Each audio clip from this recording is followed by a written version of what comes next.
Ça tourne. Bonjour, je m'appelle Yvan Amar, j'ai une formation de prof de français et d'ailleurs j'ai été professeur pendant une bonne quinzaine d'années à Paris, en banlieue parisienne, en région aussi, mais en tout cas en France.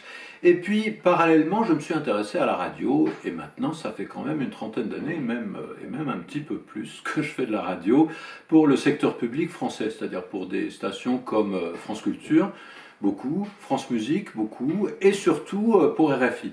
RFI, c'est Radio France Internationale, c'est une station qui est destinée à ceux qui n'habitent pas en France, c'est pour l'étranger, et c'est destiné d'ailleurs à des auditeurs qui, à 90%, n'ont pas le français comme langue maternelle.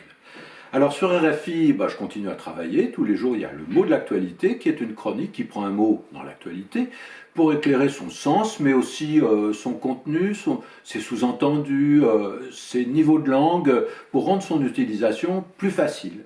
Donc ça s'adresse à des gens qui utilisent la radio pour améliorer leur français, et parfois pour enseigner le français, bien entendu. Et puis depuis quelque temps, j'ai monté un site qui a repris le nom de mon émission, ça s'appelle La Danse des mots. Il sera en ligne dans quelques jours. Et là aussi, il est destiné à des gens qui sont professeurs de français, ou plus encore à des profs de profs, à des gens qui forment les professeurs de français. D'abord parce que dans ce milieu, de plus en plus, et surtout en ce moment, hélas, on enseigne et on travaille à distance. Donc il faut un outil qui soit disponible à distance. Ensuite, pour plusieurs raisons. D'abord parce qu'il me semble que la littérature francophone, on en parle mais on n'en parle pas assez. On la connaît mais on ne la connaît pas assez. Elle fleurit en ce moment beaucoup, elle est tout à fait intéressante et surtout elle donne un rapport à la langue qui n'est pas celui des gens pour qui la langue française est un océan unique, exclusif, dans lequel ils baignent depuis qu'ils sont petits. Il y a beaucoup de littérature francophone qui est le fait d'écrivains dont le français n'est pas la langue maternelle. Et ça change un petit peu les choses. Alors j'ai réalisé un certain nombre de podcasts avec des écrivains, mais avec d'autres gens aussi, par exemple avec des linguistes. Je viens d'en faire un sur l'usage du tu et du vous, du tutoiement et du vouvoiement dans l'histoire de la langue française. Comment tout cela d'ailleurs vient du latin, bien qu'en latin on considère qu'il n'y a pas vraiment de vous, il y avait du tu. Ah, dans un latin tardif, il y a eu du vous. J'ai appris ça récemment.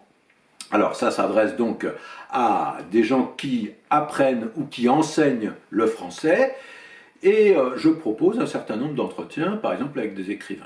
L'un de ceux que vous pouvez écouter maintenant, c'est un podcast avec Gauze. Gauze est un écrivain franco-ivoirien, il est né à Abidjan, il habite à Paris, il y vit depuis un certain temps. C'est son troisième roman qui s'appelle Black Manou et j'étais très content de le rencontrer pour le faire parler de son travail par rapport au français, mais aussi de son sujet. Son sujet, c'est un immigré clandestin. Il arrive à Paris, il n'a pas de papier. Eh bien, il y a énormément de romans, surtout dans la littérature africaine, qui démarrent de ce genre de situation. C'est ça les intrigues. S'interroger sur comment les intrigues prennent leurs racines dans l'actualité contemporaine, ça c'est quelque chose de tout à fait intéressant.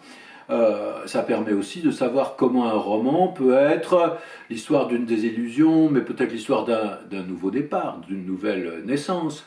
Et puis qu'est-ce que c'est qu'un héros de roman Ce Black Manou, c'est vraiment un picaro, c'est-à-dire le roman, le héros aventurier, qui est vulnérable d'ailleurs, mais qui est en même temps malin, qui sait rebondir, qui sait se tirer un petit peu de toutes les situations, et puis qui arrive à Paris, il arrive de l'aéroport et il arrive à Belleville, et il passe par la porte des Lilas. Belleville, porte des Lilas, tout ça évoque quelque chose d'agresse, de charmant, de fleuri, les lilas, la belle ville. Et en fait, qu'est-ce que ça cache? Ça cache des fleurs de bitume qui sont particulièrement âpres, ça cache une pauvreté, ça cache une dureté de la vie. Alors on peut se demander si la langue est hypocrite. Pourquoi la porte des Lilas cache-t-elle une telle misère parfois? Il n'y a pas que de la misère, mais il y en a aussi. Problème de la langue hypocrite, problème de l'euphémisme, problème de langue en général.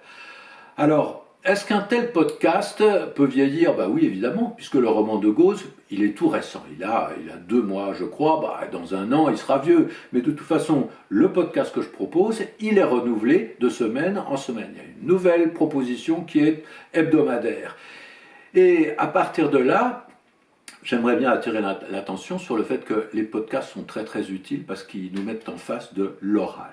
Et quand on enseigne le français, moins en FLE qu'en enseignement de français langue maternelle, c'est vrai. Mais quand même, l'oral est sous-évalué. L'écrit a trop d'importance. Et l'oral, même si on fait des progrès, même si on essaye, on a très souvent tendance à considérer que l'oral, c'est un peu un brouillon de l'écrit. C'est un peu un écrit débraillé. Ce qui est complètement faux, parce que l'oral a ses fonctions, l'oral a ses habitudes, l'oral a ses règles, qui ne sont pas celles de l'écrit, qui sont différentes. Et puis l'oral nous donne une relation qui est beaucoup plus proche de la façon de parler, qui est spontanée. Avec l'écrit, on peut rectifier, on peut corriger, on peut préméditer. L'oral aussi, mais beaucoup moins. Donc c'est une autre façon de considérer la langue, et la radio en général, et les podcasts en particulier, sont l'instrument rêvé pour essayer de mettre l'oral sous la loupe d'une certaine façon. C'est pour ça que c'est intéressant de faire des podcasts. C'est intéressant et puis c'est extrêmement amusant. On apprend à le faire assez facilement et puis en plus c'est pas cher. Parce que pour faire un bon podcast, qu'est-ce qu'il faut ? Il faut un ordinateur, c'est vrai, mais à peu près tout le monde en a. Et il faut un téléphone, c'est vrai, mais à peu près tout le monde en a. Il faut peut-être un bon micro. Mais en plus de ça, on a le matériel nécessaire et c'est pas ruineux et c'est un instrument formidable pour s'amuser, pour approcher une culture et pour l'enseigner.